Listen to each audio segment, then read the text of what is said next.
Wow. You're going to like this. Oh, no, I'm not. Because there is no goddamn middle. This is not unlike ancient Rome, by the way.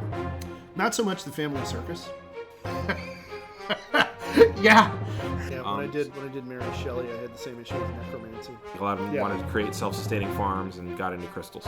I know. Okay. I understand that. But yeah, I'm reading Livy, who is a shitty historian. Because Eerie Gygax. Others say that because Laurentia's body was common to all the shepherds around, she was called a she-wolf, which is a Latin term for whore.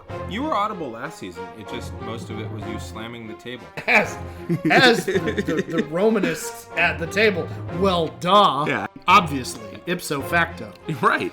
You know, to engage in a little Ipso own dog facto. Latin. You have a sword rack.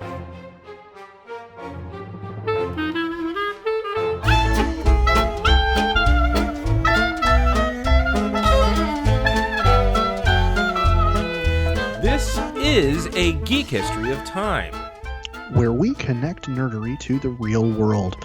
My name is Ed Blaylock. I'm a world history teacher here in Northern California, and I am also the father of a 2.5-year-old little boy who earlier today decided that he really, really, really needed me to play Octonauts with him using his favorite toys in the world, which are a pair of cheap plastic dinosaurs. Nice. So we were in the, to me, of course, rather surreal position of playing out a storyline from a cartoon about a bunch of anthropomorphic animals who are like, are you familiar with Octonauts at all? No. Okay, so imagine like Aqualab or DSV. Okay. Anyway, it involves submarines and traveling around in the ocean, Sure. and so. But playing out storylines that involve anthropomorphic animals in diving suits only. In this case, they were a pair of plastic dinosaurs.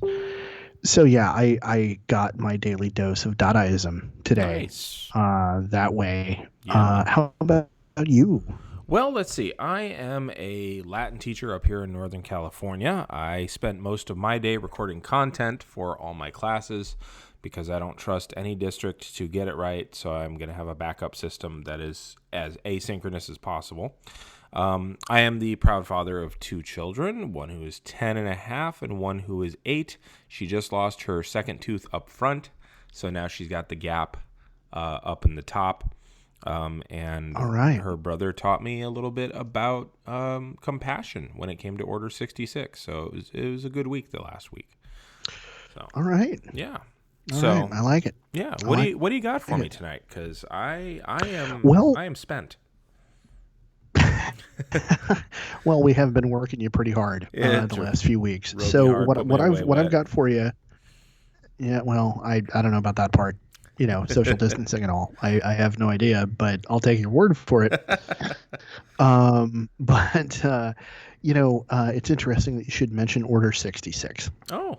Because something that kind of jumped out at me, and I don't remember how I wound up getting derailed on this particular train of thought, but it has been a week or two now. The Jedi.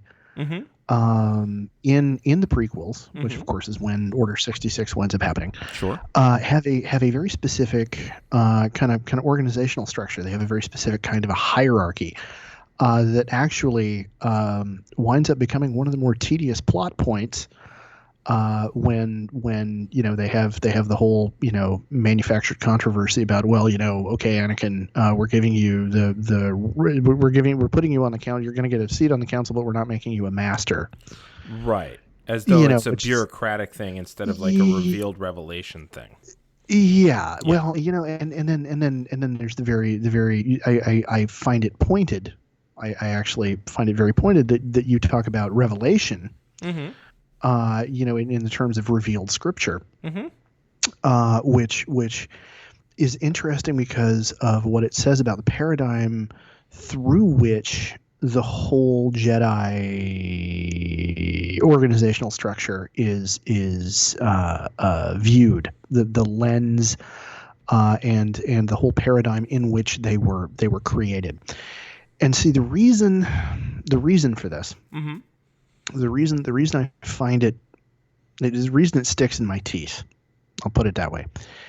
Is there are so many other ways that the Jedi could have worked. Sure. In fact, there were so many other ways that it did work. If you look at episode 4 compared to episode 5, and episode 5 compared to episode 6, and then you've got the entire EU, which at one point was canon. And then he does the prequels. Well, that conflicts with the canon because he's making fan films. But so there are so many ways it could have worked because there are so many ways it did work. And some of the best writing in the books actually helps to address that. And I'm hoping I can bring that in later, given where you're going. Yeah, not very much later, because where I actually want to start is with a place where you're going to be able to share your in-depth expertise regarding the broad canon of or former canon, now legends, whatever you want to call it. Well, there's a great schism. The Star Wars universe. And yes. So Orthodox versus Orthodox versus Reformed. Yes. I don't know what would we call that? Okay. But the thing is, with all of the stuff that is there in the expanded universe, extended universe, and all of the stuff that, like, if he had spent any time reading a fucking textbook, like, at all, about any kind of pseudo-military martial arts organization ever in history, there are so many other storylines we could have gotten out of this, and instead the one we got was, well, the one we got. And so what I'm kind of calling this is what the Jedi could have been. Okay. But George Lucas fucked up again. Because as you'll recall, of course, a number of episodes ago, back at the beginning of season 2 of our podcast, we opened our we entered into the Star Wars universe for the first time with me talking about how George Lucas tried to introduce Buddhism into his cosmology and fucked that up. Yes. So this is one more example of that. Okay. I believe that. And so to kind of start us off, let's talk a little bit about kind of the narrative history of the Jedi through I'm going to say just episodes 4 through 3. Okay, so 4, 5, 6, 1, 2, 3. Yes. Okay. Yes. Will that include the books, which at that time were considered a canon, even though they were considered a slightly lesser canon, a Diane canon, if you will? We can bring that in, because I know that's going to be a place where you have a lot of information that I am not, as much as I love the Star Wars universe, I have not spent nearly as much time in the printed version of that universe, and so I know that's a place where you can bring a lot of your expertise in. Sure, gladly. So, but to start out with, we're gonna kind of ping pong back and forth a little bit here. All right. Because very, very obviously, as came up in, how George Lucas screwed up Buddhism previously, the Jedi themselves and like whole acres of tropage, tropiary, if you will, in that was in well the crafted. Star Wars. Thank you. I had to trim it around the edges a little bit, but see, I can occasionally branch out. I can bring. Oh, nice. Well done, sir. Yeah. Well done. So what you do occasionally, I do anyway. compulsively. So yeah.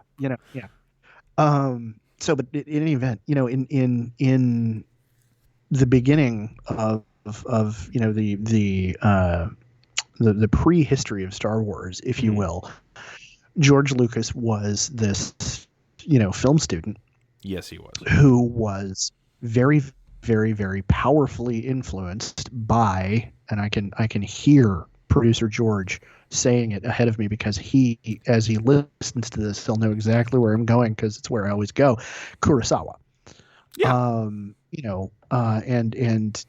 Anybody who spends any time talking about the cinema of Star Wars, like it's immediate that like so much out of especially the first trilogy is cribbed, like stolen whole cloth from Kurosawa, visually speaking.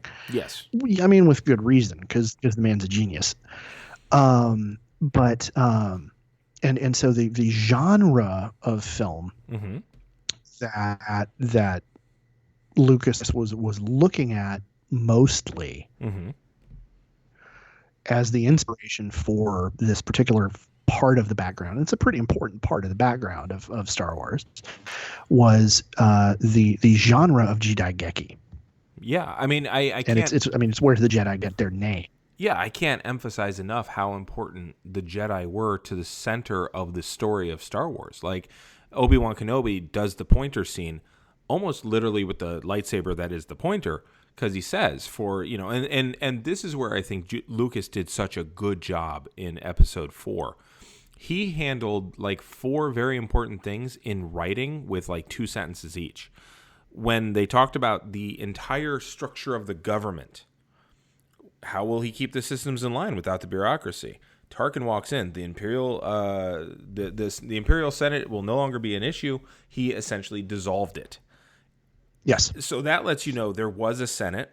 That lets you know that there might have been some sort of Republican, as in little r Republican, overtones to the previous government. That there is in fact an emperor, and that emperor has since dissolved the body politic that would help him to run things. And that this new Death Star would be the fear that keeps the systems in line. Like, was done in 2 lines. Yeah, you beat me to it. Fear will keep the systems in line. Yes. So yeah, and then you're right. And then he does that with the Jedi, with Obi-Wan Kenobi. He says, for 1,000 generations, they kept the peace in the galaxy, and until the dark times. And it's like until the Empire. And it's like, okay, so for 20,000 years, the Jedi were the dominant paradigm for peacekeeping. And then the Empire came, which we are going to learn about in just a few filmic minutes. And they have been wiped out. And by the way, here's a guy that did it, like who's still alive right now. So they were wiped out in recent memory even. So like there's just so much that they handled just in the writing. It was almost like a Greek play where all the action happened off camera because they only had the budget to talk about it. Like there was really something to that writing in Episode 4. So yes, the Jedi are a central part of the entire Star Wars story. Yeah, they're critically important to the construction of the universe. And I think as you were talking about it, one of the things that occurred to me is there's a very important dichotomy. Part of the countercultural DNA of the original trilogy is the idea that we had this order of mystic warriors, who have been wiped out by this mechanistic, overtly fascist military dictatorship system. Yeah. And that the Jedi were specifically, I mean, and of course Obi-Wan's being, self-congratulatory at least, but talking about them being the guardians of peace. Right. As opposed to, from the very beginning, the first time we see Imperial stormtroopers, they are a tool of domination. Right. And so there's you're right, that is brilliantly elegant in the biological sense of elegance, or the scientific sense of elegance. There's a brilliantly elegant bit of writing there, and from the very first moment we visually get a glimpse up close of Obi-Wan Kenobi, who is a Jedi Knight. We later find out, of course, he was a Jedi Master, but so we see from the way that Obi-Wan Kenobi is dressed in that first scene, anybody paying attention to costuming detail and knowing anything about history of costume will immediately recognize the Japanese samurai movie influence in the garments that he's wearing. He's literally wearing an obi. He literally is in fact wearing an obi. That's like and it's right there in his name. Yep. And so the Jedi are crucial to the whole core of what Star Wars is, and they are themselves, or the inspiration for them comes from the protagonists of this whole genre of Japanese film called Jidaigeki. Now, literally, Jidaigeki means period drama. Okay, so technically speaking, any kind of historical costume drama in Japanese is Jidaigeki. But what it is usually used to refer to is specifically these dramas that are set in the Edo period. Okay.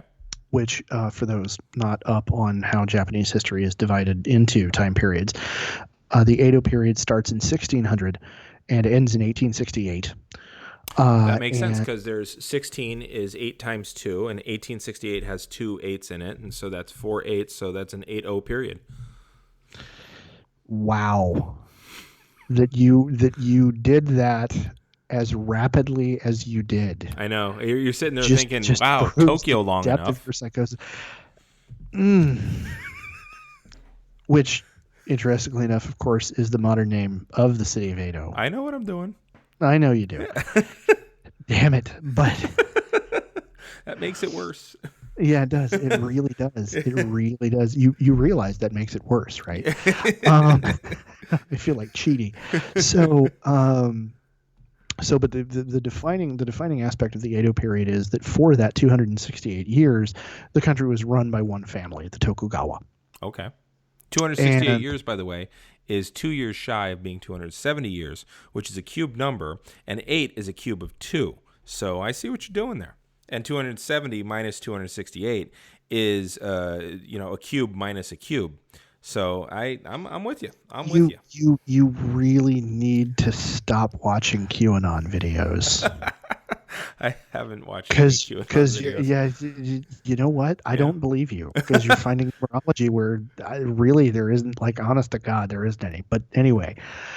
Someday I'll show you the napkin that I did all the work on squares and cubes on. This is not a lie. I found patterns between the sums of squares and between the sums of cubes. And just the layers down. And I've asked my mathematician friends because I'm like, there's no way that my dumb ass could have come up with this first. Who found this? And they're like, well, we don't know who found it, but here's the principle behind it. And we teach it this way. And I'm like, I don't understand any of that. I just understand these arrows that I drew. So it is the most idiot savant. I bring the idiot to idiot savant when it comes to numbers. So yes, my love of patterns has borne out yet again. Yeah, well, there you go. Yeah. Pattern recognition, by the way, really good William Gibson novel. So, because that's where my brain goes. Yeah. So anyway, this genre of film takes place in this period that is known as the Tokugawa Shogunate, or the Edo period, because they moved the capital to Edo. Time out. Go ahead. That means they had a capital prior? Yes. And that capital was for the entire nation state of Japan? Well, okay. Okay. Or it was just the largest group. Like it was what the Prussians were to Germany kind of thing? Yeah, no. Wayback Machine, real quick. So before the Edo period is the Sengoku Jidai, which is the age of the country at war. Technically speaking, everybody was supposed to answer to the emperor. Okay.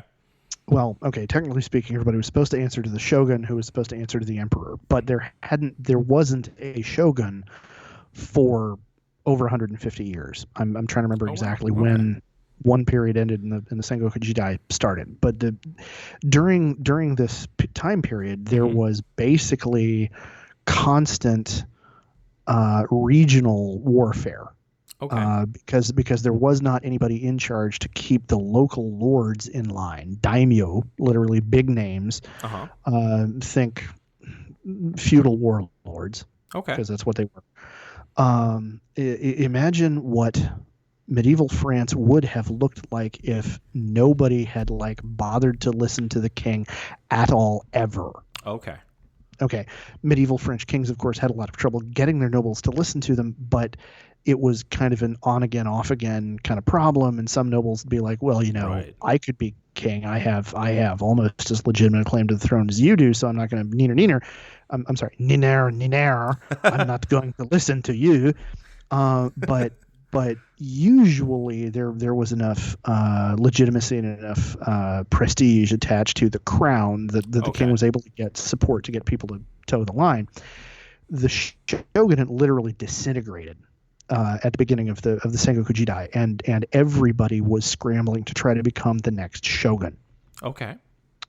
And the emperor became even more of a political tool, and it was massively chaotic period of time. Now, what years were this? Like range? Oh, geez. Okay.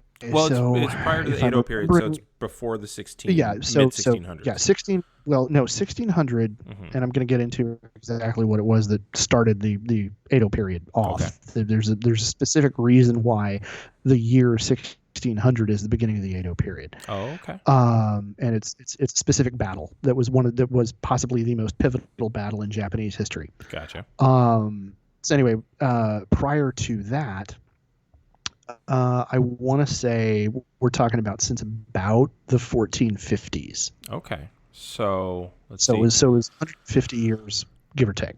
Okay. All right. I'm just trying to think of like when Portuguese traders got there, and the Portuguese they start using firearms. Yeah. Well, see, here's the deal. So the Portuguese showed up, and they originally showed up in the southern end of the country. Right. And so a number of southern lords got a hold of weapons. Right. That's why they're called shoguns. Nice. That's, my brain never actually went there, but you're not entirely, well, yeah, no. Okay. Because I gotta think about it. Is there validity? No. Okay. Because I'm that kind of pedant. Yeah.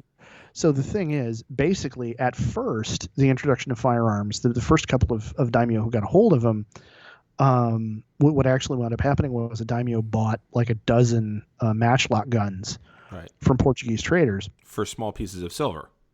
Because they were daimyo. Yes. They're literally a daimyo a dozen. And then he immediately handed several of them over to a swordsmith to figure out how to reverse engineer how to make more guns. Very and so smart. The Japanese, so at the very beginning of this arms race, the Japanese smiths showed the same level of, okay, I'm going to take this, I see this thing, and I'm going to reverse engineer it and figure out how to make it, better for me at least. The same kind of genius that wound up propelling them into, the front rank of industrialized nations in the wake of World War II, which we've talked about in episodes. Well, and that propelled them onto the world stage as a nation-state empire in the late 1800s under the Meiji era too. Like it seems like this instinct, because there's different instincts that seem to crop up throughout the world. This seems to be a very Japanese instinct, whereas other places are like, we're shutting our doors, fuck all y'all, we're fine. And then there's anywhere in between. Yeah, so the thing is, during the Edo period, once the Tokugawa took control, once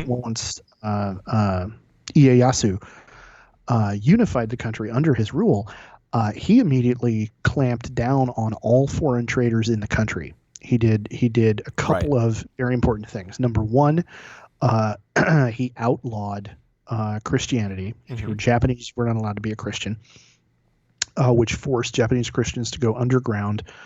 And there's a whole fascinating history about the development of the theology of the Korishitan in Japanese history, who when they finally made contact with foreign priests a couple of hundred years later, those priests looked at the things that had happened to Bible stories and the theology of what had happened underground and went, you've done to Christianity what you did with Buddhism before, and Buddhism was cool with it, but we're not. But anyway, we're getting off the subject. But so he cut the country off. He cut Japan off from the outside world entirely, with the one exception that the Dutch were allowed to operate a trading post in Kyushu, in the southernmost part of the country, and it was very, very rigidly controlled. And do you know why it was that he chose the Dutch? I don't, but I think I'm going to love the answer. Because the Dutch were Protestants, which meant the Dutch didn't have Jesuits with them. And the Dutch... that alone is just hilarious. Yeah, which, as a Catholic, I'm like, okay, can't blame you. Fair, yeah. I mean, and this is speaking as a guy who attends a Jesuit parish. Well, but, then you would know. Yeah. But it was okay. No, look. All you guys are Christians, but you're not the kind of Christians who are going to try to be subverting my authority by spreading your religion in my country and telling people that there's this religious loyalty that they have to have above their loyalty to me, their dictatorial, military ruler. Right. Well, so like the Dutch could do their thing and the Japanese could do their thing. Yeah. So he respected their willingness to go Dutch. Nice. Thank you. Nice. Thank you. Jesus Christ. See, this is what happens when I have to do all the work. I don't get to get all the jokes in. You don't get to get all the puns in. So these period dramas take place during this time period when Japan was this bubble. Okay, there were no foreign influences. They even had, I mean, their contact even with China was very severely cut back. Gotcha. Mostly because Tokugawa didn't trust the Chinese for, historically not really bad reasons. Sure. Because, Genghis Khan had tried to invade 400 years before. So, kind of can't blame him. And so the Tokugawa ran the country with an iron fist. Their authority was unassailable, and they took one of the kind of related genres. Jidaigeki kind of branches off into a bunch of different genres, and Jidaigeki, the genre can be seen kind of branching off into ninja movies, like Japanese ninja movies of the 40s, 50s, and 60s. And a whole lot of those stories have to do with ninja who had been mercenaries during the Civil War period. During the Sengoku Jidai, they had worked for different clans. Once Tokugawa took control, he said, you have two choices. You can work for me, or I can kill you all. And I have the military power to make that happen.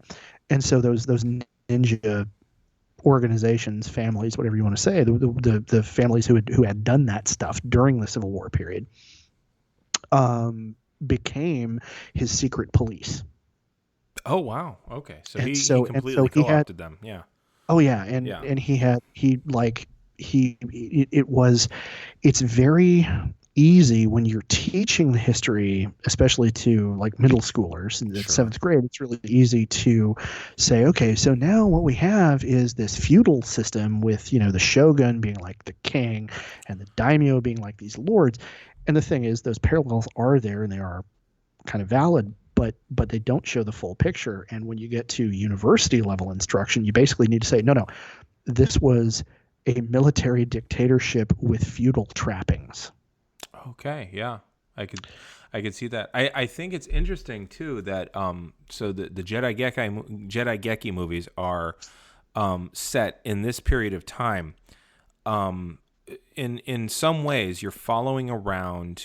I'm going to use very broad brush because it saves time. You're following. You have in the background complete and total authority.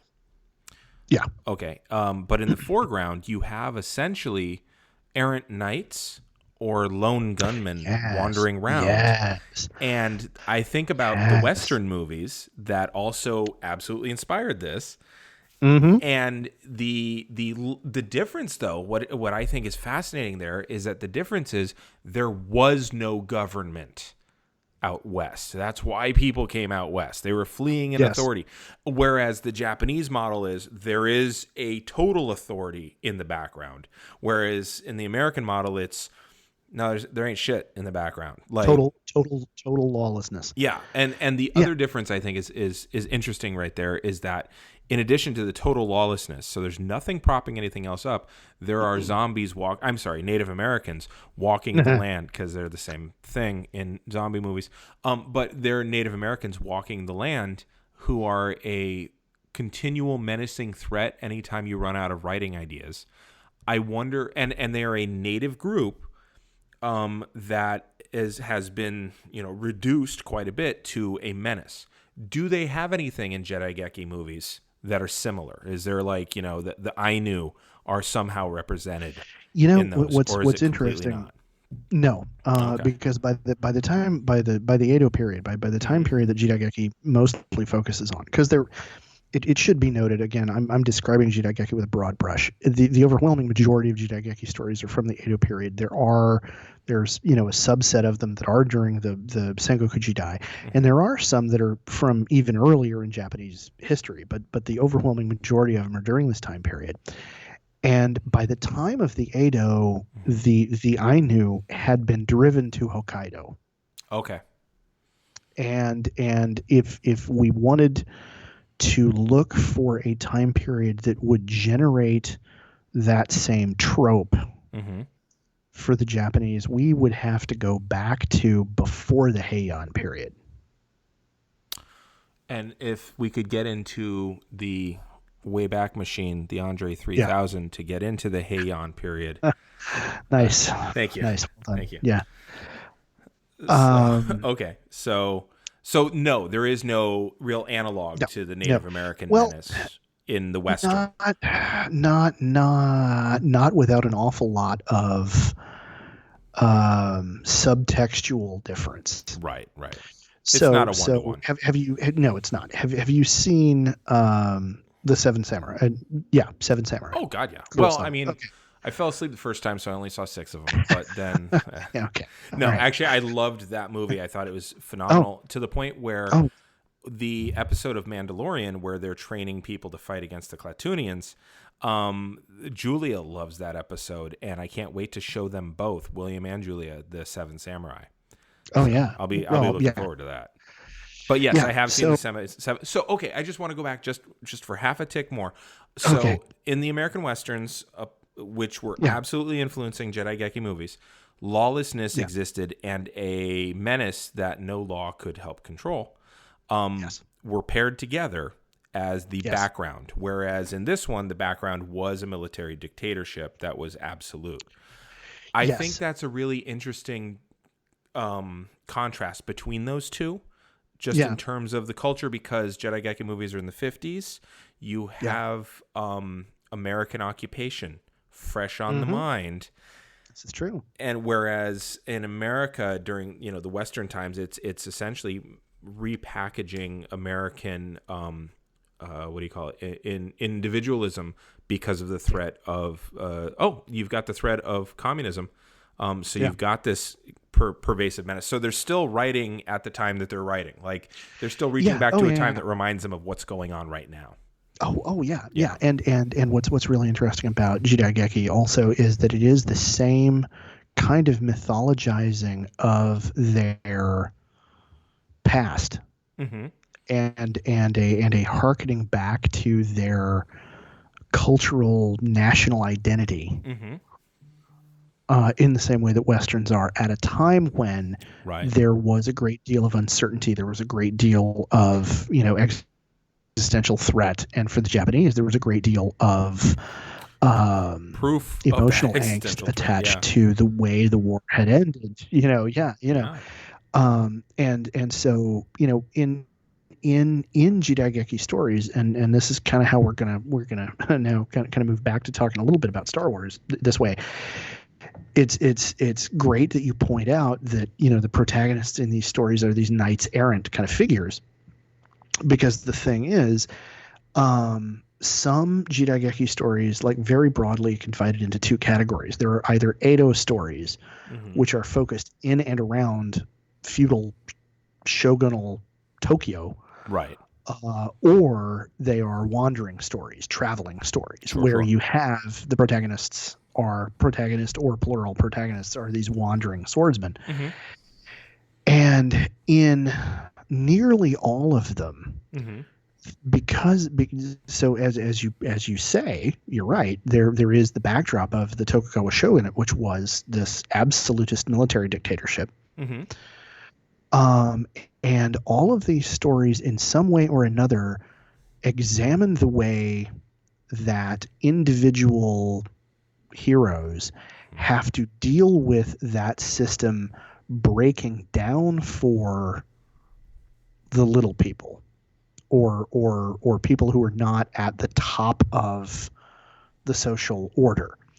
Because the Tokugawa shogunate was really, really great on a nationwide kind of scale. They were really, really good at maintaining their own power, generally speaking, keeping local authorities, or keeping local authorities, local feudal lords under control, meaning keeping them from becoming a threat to their own authority, and maintaining, you know, prosperity and overall, you know, peace within the country for 200 years, which the prior shogunates had never succeeded in doing. And of course, there'd been, you know, 150 years of civil war immediately before them.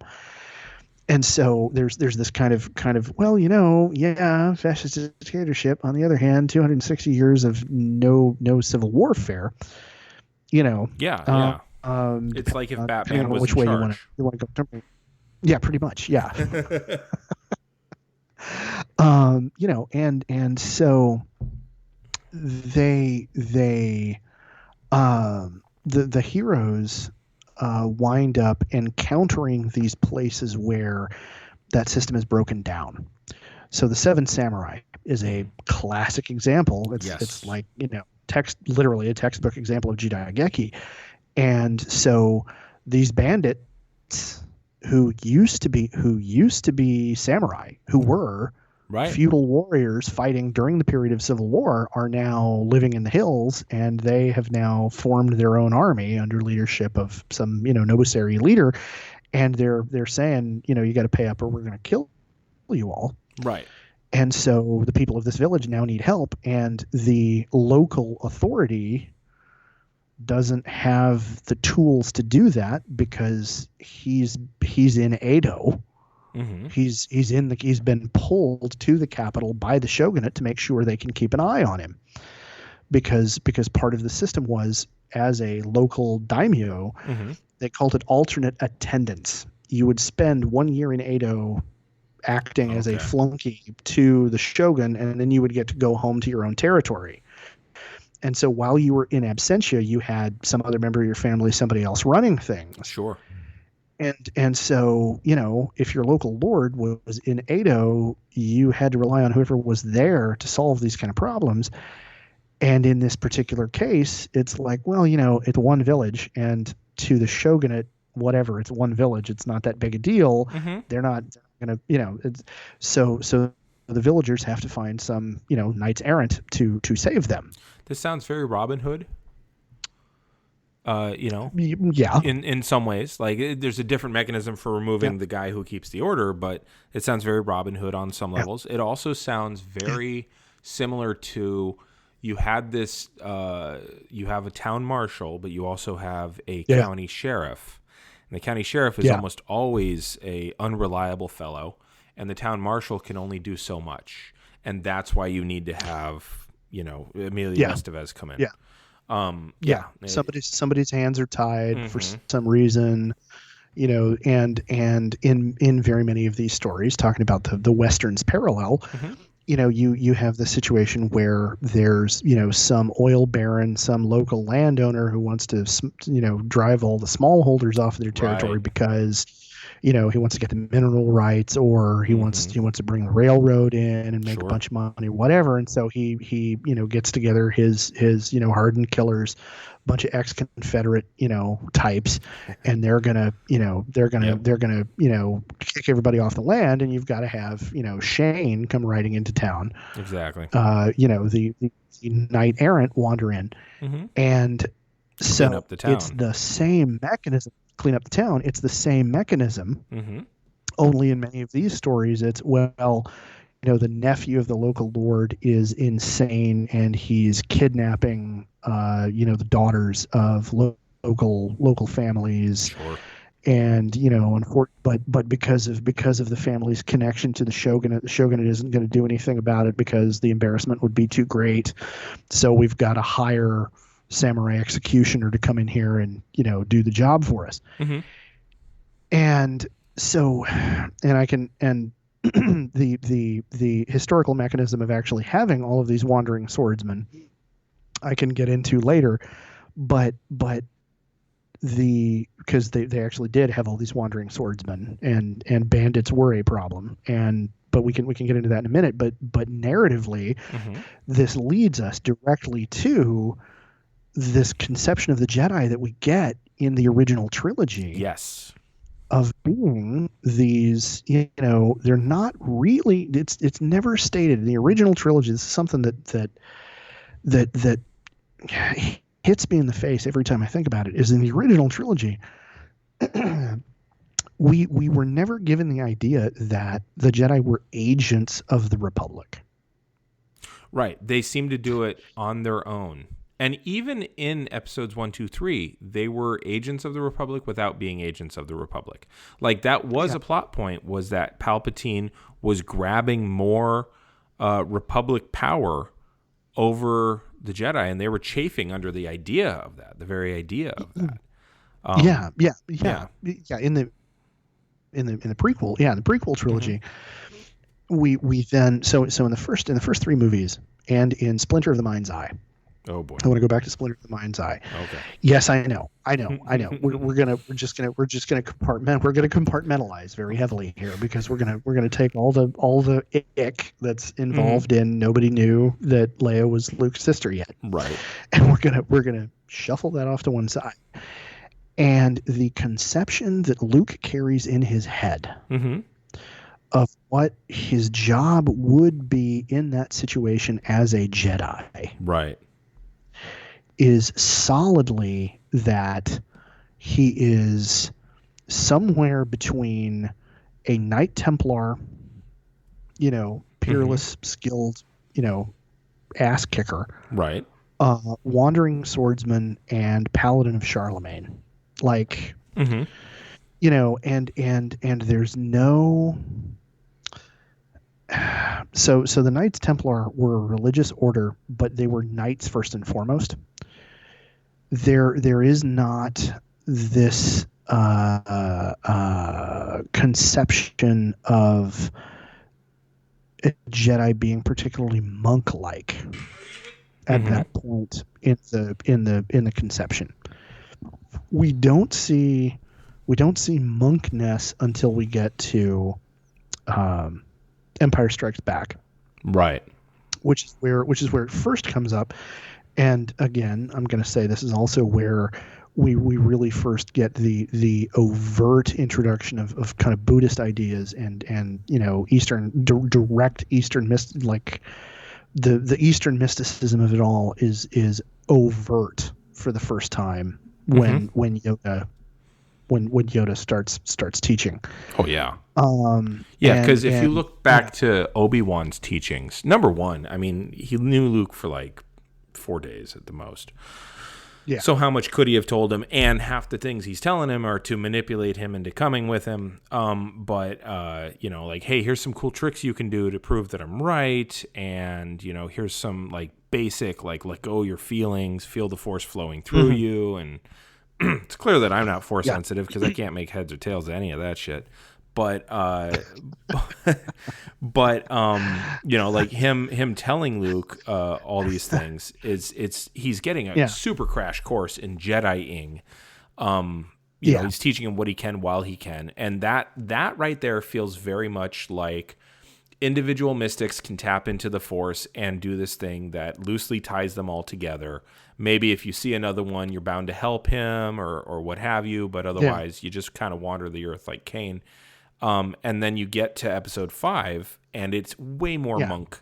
Like, hey, there's a whole training system here, you know, like, and in the novelization, it's even more for episode 5.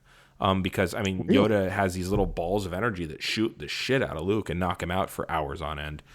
But you know, like, hey, you should have been watching. But it is very monk-esque, as in, you know, in that, you know, like, we're going to physically exhaust you and then teach you philosophy. So it's you know, very, very much the suffering monastic order. Yeah, the asceticism becomes much, much clearer. And also that duality that you'd spoken to last time. Yeah. The poor understanding. Yeah. Okay. Let's also talk about how George Lucas screwed up Taoism. You know, while we're at it. But the concept of of how the Jedi operated and what a Jedi was, is still, but at the end of episode 6. I am a Jedi like my father before me. He is making a statement about how he identifies, like what side of this dualistic conflict, you know, spiritual conflict he falls on. Yes. And there is still this idea that that it is about that there is all this philosophy involved in it, but it is an active philosophy. It is not merely like identifying yourself as being a stoic. Yeah, it's not navel gazing. Yeah, no, it is immensely active, and it is and he does not say, I am part of the Jedi Order. He doesn't say, he says, I am a Jedi. Yes. And the thing is, I'm going to go back to Jidaigeki here and go back to the history of Jidaigeki, because one of the things that's necessary for a Jidaigeki story to work is you have to have samurai.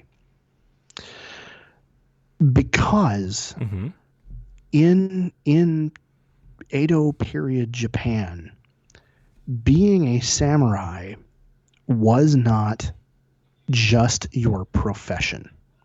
Okay. Being a samurai was your position in society. It was a rank. Okay. It was a role in society. It wasn't just a position, but as samurai, you were a member of the class that was allowed to carry weapons, that was required to serve the social order, and in order to have a Jidaigeki stories always end in a sword fight. Like, and again, very broad brush, but like the exceptions are vanishingly rare. It always ends in a sword fight. And the wandering hero, in a wandering Jidaigeki story, the wandering hero takes on the role, at the very least, of a Ronin. Okay. If he isn't actually a Ronin himself. Now, to clarify, a samurai was somebody who was in service to a daimyo. You had a feudal relationship to somebody who gave you, lodgings, put you up in a barracks at the very least, or if you were higher ranking, he provided you with a home and a small plot of land. Right. And, you had a feudal obligation to that individual, and then through that individual to the shogunate. Okay. As a samurai. Now, the reason the Edo period is dated to 1600 is because of a battle. The Battle of Sekigahara. Okay. I swear this is gonna link up in a second. At the Battle of Sekigahara, Tokugawa Ieyasu solidified his control of the country. In a massive pivotal battle, and it was the army of the East versus the army of the West. Tokugawa was the leader of the Eastern Army. At the beginning of the battle, they were outnumbered, but halfway through the battle, one of the families that was supposed to be fighting for the Westerners switched sides and entered the battle on Tokugawa's side, which turned the tide of the battle. Did they do this, were they holding back on purpose to do this, or did they decide mid-battle, like, hey, this is a better move? Tokugawa had reached out to the lord of that family beforehand. He had a personal relationship to the young man who was the leader of that particular clan. Okay. And so much like, I'm trying to remember which family it was at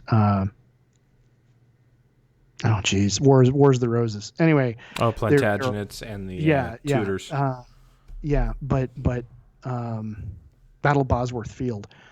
At Bosworth Field, there was a very similar dynamic. There was a very important, powerful military family that kind of hedged their bets and then threw in on the side of the Tudors. Similar kind of thing at Sekigahara. This family threw in on the side of the Tokugawa. And so ever thereafter, for the rest of the Tokugawa shogunate, all of the major noble families of Japan were divided into two groups, Eastern families and Western families.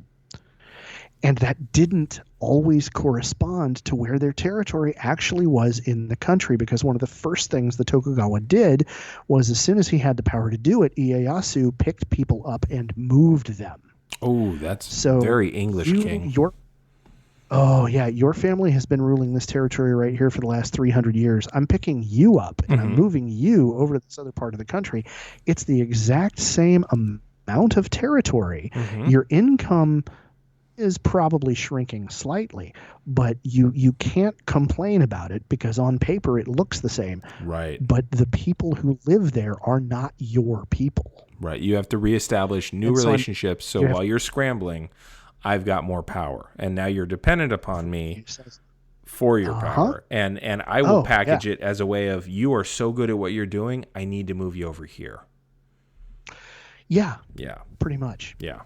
And there's a great example of this was the Shimatsu clan of Satsuma, one of the southernmost fiefdoms in the country on the island of Kyushu. The Shimatsu clan were part of the Western Army at Sekigahara, and he didn't move them. Okay. But he did give them every shit job that came along for the next 250 years. Okay. Very, very notably, there was a point, I think it was in the 1700s, and I don't remember exactly when, but there's a really compelling set of manga, several volumes of where the story has been told in that medium. Where the Shimatsu samurai were sent to a completely different part of the country to do flood control work. And it was literally backbreaking, like deadly, you're going to shed your blood doing this kind of labor. Right. And it was how to put this, in a Confucian society, nothing ever gets done completely bald-facedly. But it was as bald-faced as the shogun could get away with being, that no, you're the people we've been shitting on. We're continuing to shit on you because you had the temerity to stand against us at Sekigahara, so we're sending you. Right. You're going to go do this. And if you don't, we're going to send all of our loyalist armies in there and we're going to kill every last one of you. Was the overhanging threat. Right. So anyway, but this led to an entire a vast portion of the samurai class living in a state of genteel poverty, for one thing. because the Tokugawa couldn't afford for any of the daimyo to have enough money to build castles, build fortifications, maintain their own army. So they forced them to live lavishly while they were in Edo, forced them to hold parties, forced them to spend an awful lot of money bringing what entourage they did have to and from the capital every other year, and basically kept a whole bunch of these families on the verge of bankruptcy, like constantly. But they had the prestige of being samurai. And at the same time that you have this group of people who are clinging to this class privilege, you also have all of the swordsmen who were serving families that were destroyed. So they are still of the samurai class. They still have the right to carry weapons. They are still a step above commoners. Sure. But they are penniless. Right. And they are wandering swordsmen, ronin, men of the waves. And so ronin had this bizarre kind of, they were nobles, but they were also vagabond beggars kind of thing going on. Okay. They were supposed to be upholding this very rigid code of warrior behavior and set of warrior kind of ethics. And one of the ways this wound up expressing itself for Ronin and anybody in the samurai class was, and I think this is unfortunately very, very pointedly relevant to current events today in our country, they had the right of kirisute gomen, literally cutting paper. Oh, this is not going to sound good in the next two sentences. No, it is not. Samurai were a class above commoners. Okay. And we're not even going to talk about how many steps above eta or outcasts they were. Okay. But any samurai had the right, as a member of the samurai class, to punish any commoner who was insufficiently deferent. So if a commoner was too slow in bowing or gave him lip or did anything to insult the samurai's honor, the samurai had the right to cut that peasant down. Like paper. Well, yes. And literally all he would have to do is go to the local, essentially, magistrate's office and say, I, Hentaro Seijuro, cut down this peasant, this oil seller, to give an example out of James Clavell, cut this oil seller down in the street because he dishonored me. I did it on this day at this time, hour of the horse at this place, et cetera, et cetera. And that was it. You just basically had to fill out the paperwork. Wow. And so if anybody was insufficiently respectful to a samurai or a ronin, for that matter, that member of the samurai class had the class privilege, right, to end that peasant's life. Which, kind of brings me around to the way people respond when police decide they're going to shoot people in our country right now. Well, you should not have been doing that. Oh, okay, so we're just giving the police this right to do that then. Okay, fine. Yeah. While at the same time, those same law enforcement officers are going to warrior cop trainings. Yeah. Where they're being taught that, there are wolves and there are sheep. And if you're a sheep, you think a sheepdog looks an awful lot like a wolf. Right. Like, how about you stop being so condescending, recognize that you are in fact a civilian because you can quit at any fucking time, unlike an actual soldier. And how about you do police work? Yeah. Assholes. So, which is anyway. In some ways how a lot of people saw the Jedi in Star Wars, like in the novels especially. It was here's the Jedi and here's the how to put the perception of them was such that the Jedi were not the good guys. They were just the ones who were more powerful. Being more powerful didn't make them more right, and they seemed to confuse the two. That was a standard through line in the novels. Okay. So and this is, of course, pre and post the orig tridge. Like, when it's in the prequels, a lot of people, which is what they use to explain why the Separatists work, why so many people flee to the Separatists and fight the Jedi willingly. So. Okay. Well, and that does make sense. But what's important to note is again that you had historically speaking, there was, like, honest to God, there was almost kind of a Jedi class in Japan, which is you had these highly trained, because you don't become good with a samurai sword or a spear or any of that kind of stuff, overnight. You have to spend a lot of time learning how to do it. I think 6 months. I think because that's how long it took Tom Cruise to do it, to beat the guy who taught swordcraft in The Last Samurai. So yeah, 6 months. 6 months, and you get to be good at it. Yeah, yeah, which is still more training than our police get. Yeah, yeah, and of course, Tom Cruise's character had the advantage of being an American, which means that cuts the training time for anything down by like 300% in any movie made by Hollywood ever. In fairness, I will say, at least they gave him the background of being a soldier who used swords previously. At least you did that, because when you had Dances with Wolves, you didn't have any of that, and the white guy still became the best Indian. Yeah, okay. Yeah, no, you're right. But at the same time, I don't think 6 months will get you to fighting to a draw with the guy who teaches you everything. No. Yeah. Speaking as a student of actually trying to learn how to use a sword, not a katana, of course, but a sword, not so much. Yeah. No, not so much. But for anybody who was, honest to goodness, a trained swordsman, they were the best at what they did, and what they did was not very nice.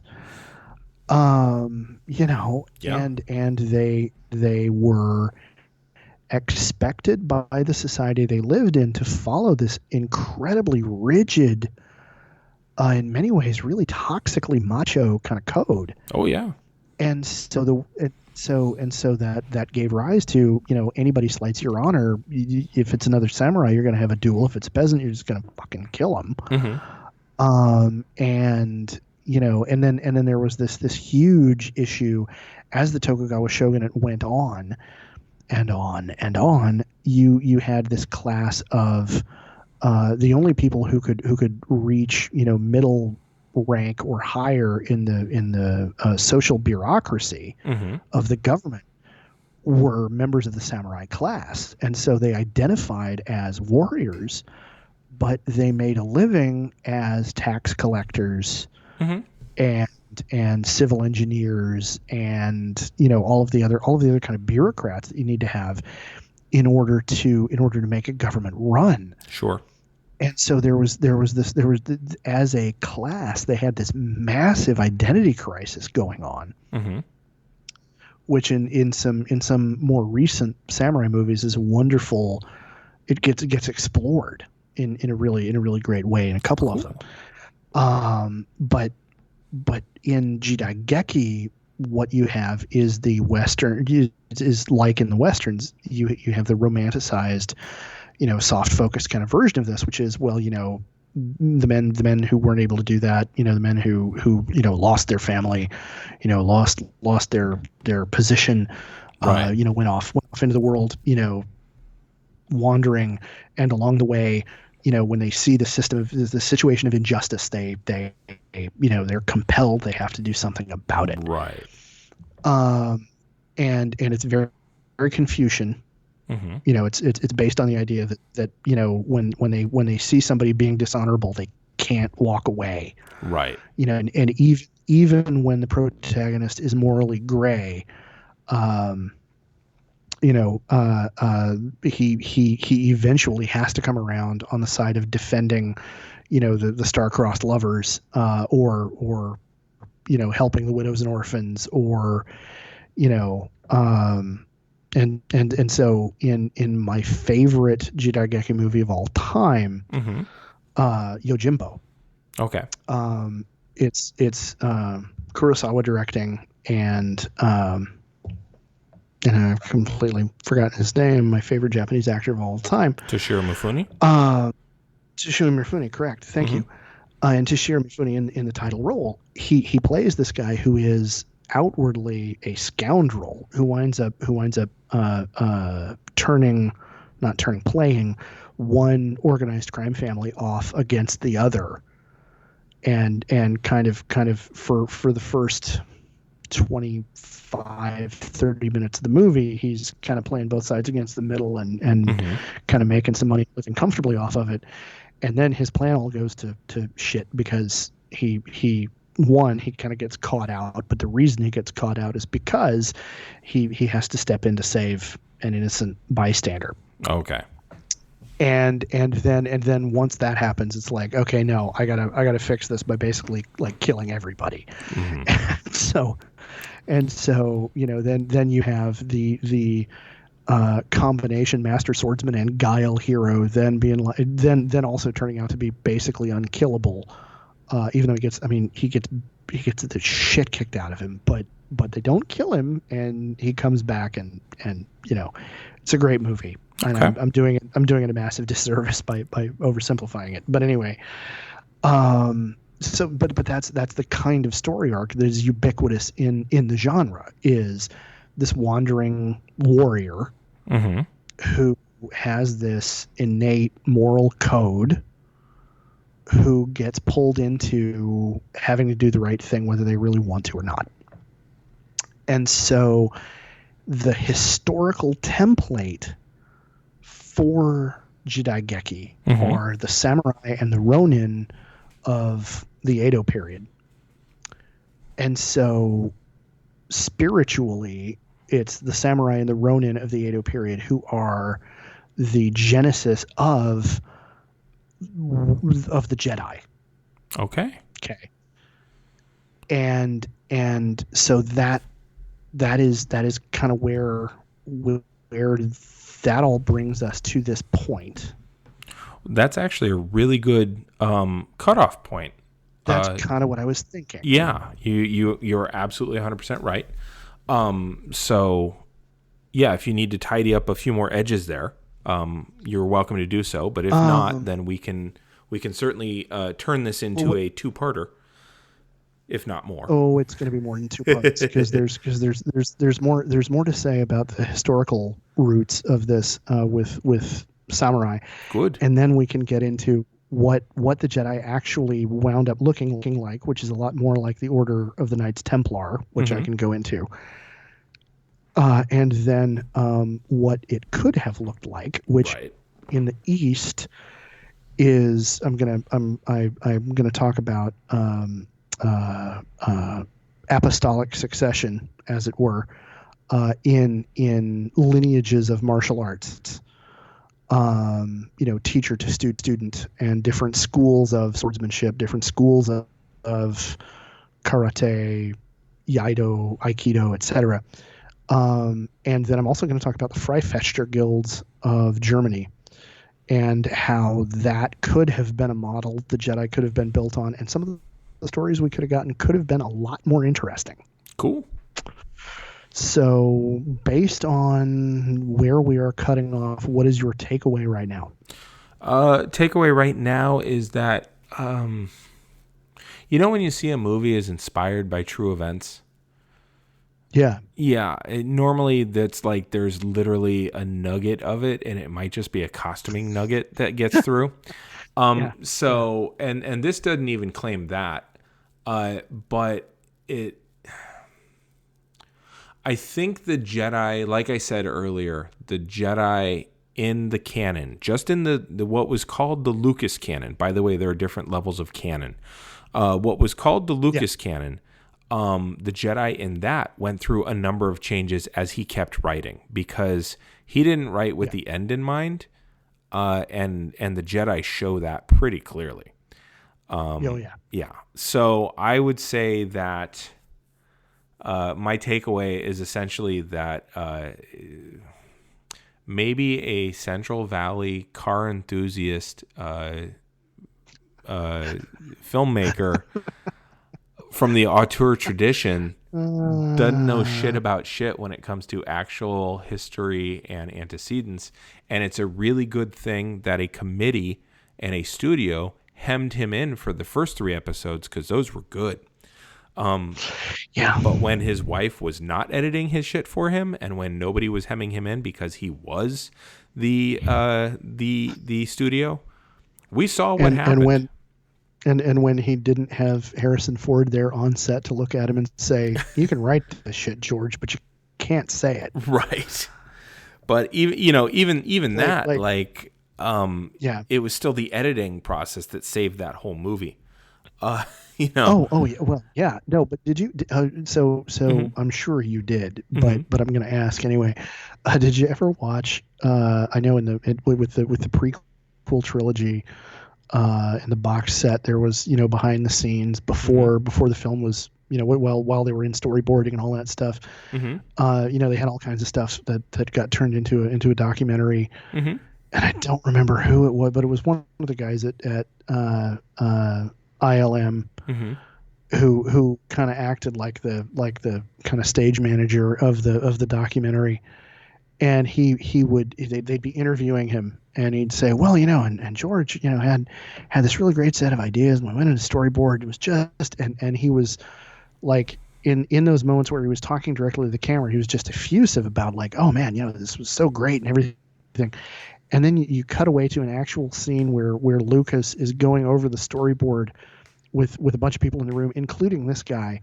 And it is so clear that everybody in the room is terrified of saying a word. Is this where Lucas has the highlighters and he's like, this guy's digital, this guy's not, this guy's digital, this guy's not?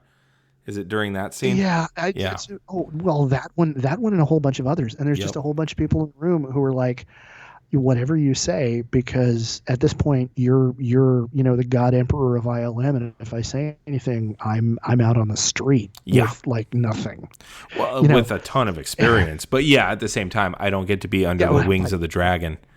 So I think that was Ralph McQuarrie. No, I take that back. It was not. It was Dennis. Yeah. Oh shit, can't remember the last. But you know who I'm talking about. Though. Yeah. It's just like in all the interview segments, it's like clearly he thought George was going to watch every minute of it. Oh yeah. So he was just sticking his lips right on the starfish, and then you watch the actual film of how everybody was acting, and like, you're all terrified of the man. Oh yeah. Like, oh my god. Yeah. And the ideas he was sharing were just bad. Yeah. Oh, it was it's Rick McCallum. That was the guy's name. There we go. Yeah. I knew it was a Scottish name. But it was like like everybody was afraid to tell him that you're making a fan film, George.